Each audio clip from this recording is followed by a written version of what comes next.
Here, Matt Crowley, the quarterback of the defending Division I Super Bowl champion St. John's Prep Eagles. How does that sound? It's a pretty good sound. When you come here, you get the opportunity. You're gonna play top-notch competition. You also got the chance to play at some incredible facilities. You got to play at Fenway and at Gillette. Talk about what that's like. So it's a crazy experience. Obviously, playing those venues, especially Fenway. You don't see many football games there, but really, it's a great memory to have with the team that did such great things. And it's a memory that I'll have, but it's also kind of in the past. The goal is to get back to Gillette, so hopefully we'll be there in December. Speaking of which, the Fenway experience probably wasn't as good for you as the Gillette experience. That being said, what was it like playing at Gillette Stadium?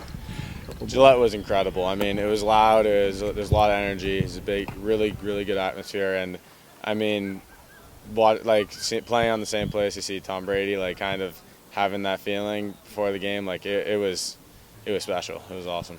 Yeah, if you're gonna be a quarterback, it probably doesn't hurt to have a coach who's probably the best quarterback that's come out of this school. What is the best things that Coach St. Pierre has taught you? He's taught me a lot about coverage reads, kind of more of the mental game that you get from a guy that's done it for a long time at a very high level.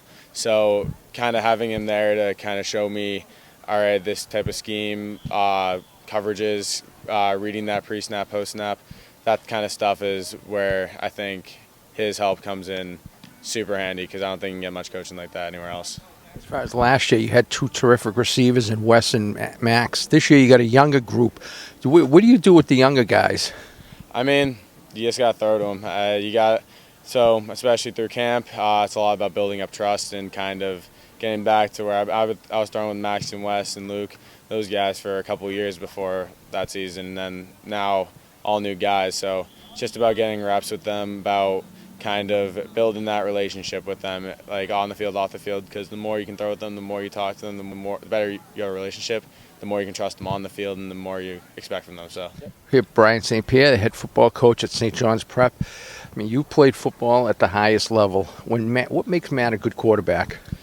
He's grown so much in the 4 years we've had him, but he comes in with a natural skill set. I mean, he could really throw the ball as a freshman. You could notice that right away. So you start with that. He had the physical tools, and then it was overall grasp of a position and being a natural leader, and he has all of that right now.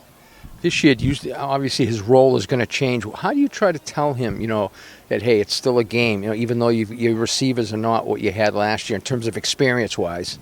Yeah, in many ways it's a lot harder for him. I mean, everyone he's throwing to is brand new, but it's a young, talented group. He spent a lot of time with them, and he's got to develop that timing. But the biggest thing I've talked with him about is not putting added pressure on yourself just because you're the only guy returning. He's got plenty of talent, so that'll take care of itself. Trust the guys around him. So there are enough guys around him that played last year that cut their teeth a little bit that will be fine.